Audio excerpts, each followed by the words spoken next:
Si tu dénoues les liens de servitude, si tu libères ton frère enchaîné. Frères et sœurs dans le Christ, dans la prière d'ouverture de la messe de ce jour, nous avons demandé à Dieu de nous faire quitter ce qui ne peut que vieillir pour entrer dans ce qui est nouveau.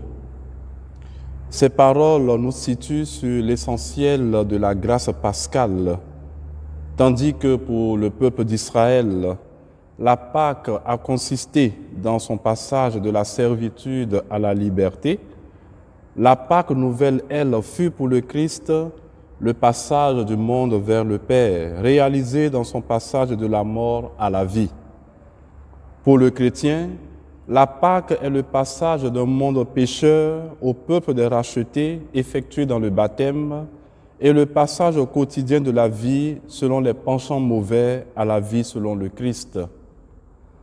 Ces paroles à elles seules résument aussi l'essentiel de la dynamique de ce temps de carême, à savoir un temps favorable pour revenir au Seigneur de tout notre cœur, car il est tendre et miséricordieux, lent à la colère et plein d'amour. La rencontre de Jésus avec la femme de l'Évangile prise en flagrant délit d'adultère montre que le Seigneur nous accorde toujours la possibilité d'un renouvellement et d'un nouveau départ avec lui. Alors, personne ne t'a condamné, demande Jésus à la femme. Personne, Seigneur, répondit-elle. Et Jésus ajoute, moi non plus, je ne te condamne pas, va et désormais ne pêche plus. Puisse le Seigneur nous accorder la grâce de ce renouvellement et de ce nouveau départ avec lui. Amen.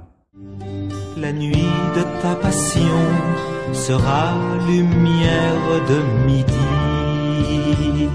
La nuit de ta passion sera lumière de midi. Alors de ton pain pourra débrûler.